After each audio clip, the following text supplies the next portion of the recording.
Entonces, son el recurso de casación y el recurso de revisión. Técnicamente, los recursos de casación y revisión hacen parte de nuestro programa, aunque hay que tener en cuenta que hay un tercer recurso extraordinario que cae en materia civil, que sería el de anulación de laudos arbitrales. Pero, como dentro del contexto del Código General del Proceso se atienden solo el de casación y revisión, pues a esos nos referiremos. El recurso extraordinario de anulación, que solo y exclusivamente cabe en tema de laudos arbitrales, pues saben ustedes que tiene ley especial en tema de arbitramiento. Por lo tanto, la ley 1563 de 2012, que es la inmediatamente anterior a la Código General del Proceso, pues tiene todo el tema o trata todo el tema de arbitraje nacional e internacional, y ahí pues la razón y la posibilidad procesal del recurso extraordinario de anulación. Se busca anular es el laudo arbitral, nomás, allí tiene todo su contexto. Aquí nos corresponde entonces los recursos extraordinarios de casación y de revisión. Miremos el de casación. Viene del francés caser, que esa palabra, ¿qué quiere decir? Quiere decir romper, quebrar, anular, aniquilar en materia procesal. ¿Qué? Una decisión de un juez ante el órgano judicial de mayor jerarquía entre nosotros, y por eso todo el esquema de casación está solo en la Corte Suprema de Justicia, por eso su competencia, ¿no? Exclusiva de las salas de casación, y en nuestro caso, por ser de materia de procedimiento civil, pues la sala de casación civil, agraria, comercial y de familia de la Corte Suprema de Justicia. ¿Cuándo procede? Procede contra las siguientes sentencias proferidas en segunda instancia por Tribunal Superior de Distrito Judicial. Entonces, caben allí todos los procesos declarativos, respecto de todas las de procesos declarativos, todas las acciones de grupo cuya competencia sea la jurisdicción ordinaria, en este caso, pues en lo civil. También las dictadas para liquidar una condena en concreto, sería proceso adelantar un incidente que se resuelve con sentencia 278, que es nuevo. La condena en abstracto puede ser dictada en declarativos o en ejecutivos. Entonces aquí tener en cuenta que esto ya lo hemos visto, y hablando de incidentes o en materia de incidentes, aquí vale la pena recoger y repetir que sabemos que todos los incidentes en materia civil se resuelven vía autointerlocutorio, excepto uno que decíamos que es nuevo en el Código General del Proceso, y es precisamente a este que nos estamos refiriendo, y es cuando vamos a pasar de una condena en abstracto a una condena en concreto. Como eso termina con sentencia, dijimos que era susceptible del recurso de casación, y aquí está su evidencia. También procede contra asuntos relativos al estado civil de personas, sobre la impugnación o reclamación del estado civil, y para las declaraciones de uniones maritales de hecho. Procede también contra pretensiones esencialmente económicas, el 338, pero maneja un tema de cuantía, porque dice que procede cuando el valor actual de la resolución desfavorable sea superior a los 1000 salarios mínimos mensuales legales vigentes. Entonces no tiene aplicación contra sentencias en procesos de acciones de grupo ni en lo relacionado con los del estado civil de las personas. La casación adhesiva es permitida, así como la apelación adhesiva, bajo la misma figura, bajo la misma génesis, en el artículo 335, y dice: depende que la otra parte también impugne y el monto de su interés para recurrir supere el mínimo exigido, que es, ya sabemos, de 1000 salarios mínimos mensuales legales vigentes. Se dice técnicamente que no es una instancia, pero si la Corte Suprema de Justicia casa la sentencia, se convierte en instancia, porque tendría que entrar a reemplazarla. Entonces aquí ha sido objeto también de mucha discusión en torno a que si efectivamente en Colombia hay tres instancias o no. Digamos que no vamos a entrar en esa discusión, pero pues hay que entender que efectivamente sí hay lugar a la casación, porque entonces aquí ya sabemos, claro, la Corte está en su libertad, bajo una óptica jurídica, claro, en casar o no una sentencia. Pero si casa, como ya sabemos su razón y su forma, es romper, aniquilar esa providencia que viene del inferior, pues necesariamente quedaría el conflicto sin resolverse. Por eso es que dice que tiene que entrar a reemplazarla. Y cuando casan las sentencias, entonces técnicamente se habla que efectivamente sí se convierte en una instancia porque se produce un nuevo fallo. Y si no está determinado el valor del interés para recurrir, hay que establecerlo. Artículo 339, ¿no? Con los elementos de juicio que obren en el expediente, porque si tenemos ese problema y sabemos que hay una limitante en cuanto a el monto del recurso, pues tocaría entrar a establecerlo. El recurrente entonces puede aportar un dictamen pericial que no admite contradicción porque no se define la existencia de un derecho sustancial. Estamos mirando solo el tema del monto del recurso, por eso es que no admite contradicción y eso ya tiene cosa juzgada tanto Corte Suprema de Justicia como Corte Constitucional en cuanto que no se está vulnerando el derecho a la defensa, simplemente no admite contradicción porque aquí lo que estamos mirando, porque es para este caso puntual, es si el valor del interés para recurrir queda establecido o no, porque si es inferior y es sobre pretensiones económicas a 1.000 salarios mínimos mensuales legales vigentes, pues obviamente que no habrá lugar al recurso de casación, es solo para este caso. En ese caso el magistrado decide de plano sobre la concesión o no del recurso. ¿Cuáles son los fines del recurso de casación? Tendríamos que decir que de alguna manera con el Código General del Proceso se ampliaron, digamos, respecto al recurso extraordinario de casación.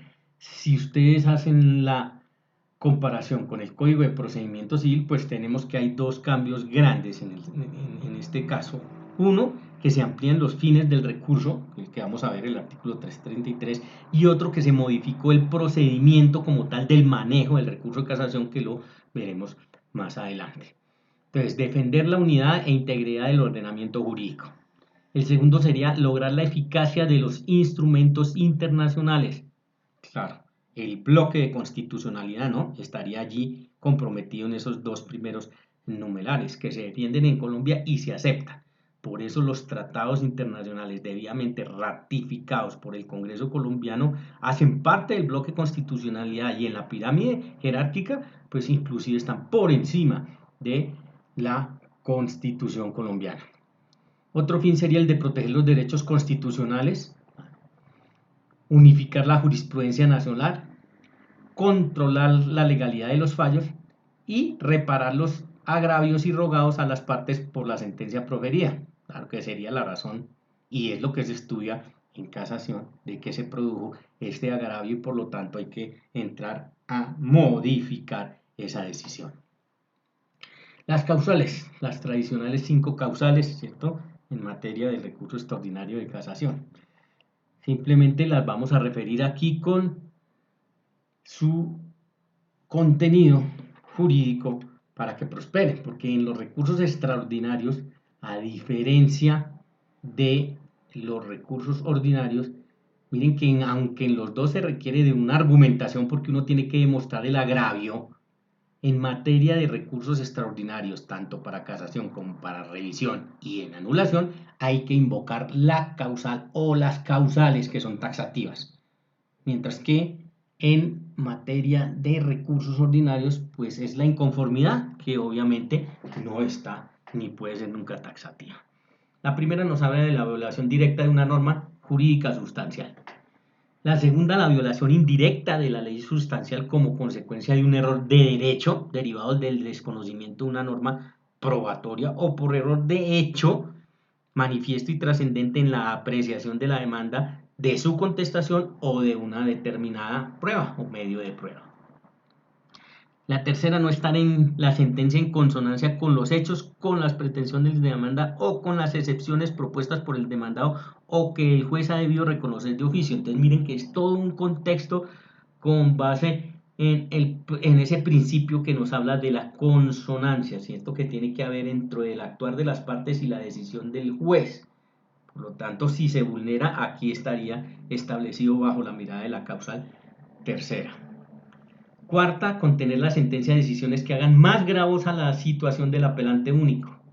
Pues se tienen que dar estas condiciones, no únicamente en apelación, cuando ha llegado allí por apelación, y siendo apelante único se hizo más gravosa su situación. Eso ya lo analizamos en el recurso de apelación, porque si la apelación es conjunta, pues ya sabemos que no se puede hablar de la reformatio impellius ni el tema de serle más gravoso a uno o al otro. Por eso hace puntual énfasis en que tiene que ser apelante único y que se le haga más gravosa su situación. Y la quinta, haberse dictado sentencia en un juicio viciado de algunas de las causales de nulidad consagradas en la ley, a menos que tales vicios hubieran sido saneados. Entonces no es el simple hecho de existir la nulidad, ni es una nueva posibilidad que se abre en casación para nulidades que sean de carácter relativo, porque sabemos que la nulidad, siendo relativa, es susceptible de sanearse por acción o por omisión. Y si así se demuestra en el actuar de las partes, pues esa nulidad ya quedó saneada, por lo tanto no puede venirse aquí en casación a insistir en ella. Por eso hace énfasis que esas causales de nulidad consagradas en la ley y que esos vicios, tales vicios, no hubiesen sido saneados, porque si no, pues no habrá lugar a ella. Existe hoy la posibilidad de casar oficiosamente una sentencia. Miren que dentro del margen de la Corte Suprema de Justicia en su sala de casación podría oficiosamente casar una sentencia. ¿Qué se requiere para que eso suceda? El interesado tiene que haber interpuesto el recurso. Mire que ese oficiosamente aquí queda condicionado, porque uno podría entender como todas las actuaciones oficiosas que nosotros conocemos, y es que el juez puede de mutuo propio. No, aquí le exigen unas condiciones. La primera, que una de las partes haya interpuesto el recurso. Segundo, formular en tiempo la demanda de casación. Veremos que tiene todo un escenario, claro, el tema de la oportunidad. Y tercero, que los cargos formulados hayan sido desechados. Entonces miren que todo el contexto es a intentarla, pero que no fue posible. Sin embargo, oficiosamente, ahí es cuando entra la sala de casación, podría casar esa sentencia por tener un contenido jurídico que sea de interés o de carácter nacional, y procedería de esa manera a hacerlo. La oportunidad y legitimación para interponer el recurso. Ojo que aquí vamos en la interposición del recurso, no hemos hablado todavía de la demanda de casación. Entonces el 337 nos dice: el término de ejecutoria de una sentencia de segunda instancia es de 5 días para interponer el recurso, así sea proferida en audiencia. Entonces hay que mirar que aquí es de 5 días para interponer el recurso de casación.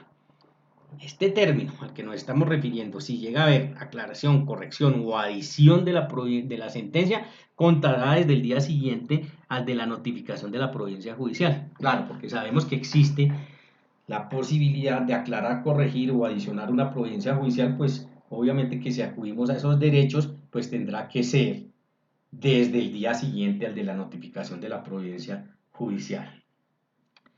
La concesión del recurso de casación, artículo 340, reunidos los requisitos, el magistrado sustanciador ordena el envío del expediente a la Corte por auto irrecurrible. Entonces miren que aquí también estamos frente al fenómeno de que quien concede el recurso es la sala respectiva del Tribunal Superior de Distrito Judicial, y si es del caso subiría a casación por un auto que es irrecurrible. Este es uno de los eventos que ustedes tienen que medir en contexto y en conjunto de la posibilidad del recurso o de hecho queja, porque aquí si el Tribunal Superior de Distrito Judicial me niega la casación, pues yo podría interponer el recurso de hecho queja. Por lo tanto, el que lo concede es irrecurrible, mientras que el que lo niegue, reposición y el subsidio queja. Ya lo habíamos visto. Acuérdense que el de hecho queja es cuando nos niegan a apelación, que ya miramos el caso, y aquí lo estamos mirando cuando nos niegan casación, y tiene pues el mismo tratamiento. Efectos del recurso de casación. Pues primero, si el recurso se concede, la sentencia se cumple, salvo en 3 eventos. ¿Cuándo? Si se trata sobre el estado civil de las personas, si la sentencia es meramente declarativa o cuando haya sido recurrida por las dos partes, recurso de apelación conjunto. Entonces, allí tenemos ese primer fenómeno en cuanto a que, concedido el recurso, la sentencia se cumple, por lo general, excepto estos casos que estamos viendo. el registro de la sentencia, la cancelación de medidas cautelares y la liquidación de costas en las instancias solo se harán cuando quede ejecutoriada la sentencia del Tribunal Superior de Distrito Judicial o de la Corte Suprema de Justicia. Segundo evento, si se trata de una providencia judicial que contenga mandatos ejecutables o que deban cumplirse, entonces el magistrado sustanciador ordenará su cumplimiento en el auto que concede el recurso, para lo cual pide copias, claro, porque él se quedará con las copias. Y allí el recurrente tiene 3 días siguientes a la ejecutoria para pagar las expensas, so pena que se declare desierto el recurso. Entonces aquí también viene el mismo fenómeno en apelación, pero para casación, y es que se tienen 3 días siguientes a la ejecutoria para pagar esas expensas, y la consecuencia es que si no se pagan se declarará desierto el recurso de casación. Es una carga también aquí para el recurrente. Por lo tanto, podemos concluir lo que ya habíamos dicho: solo opera en materia del recurso de hecho queja.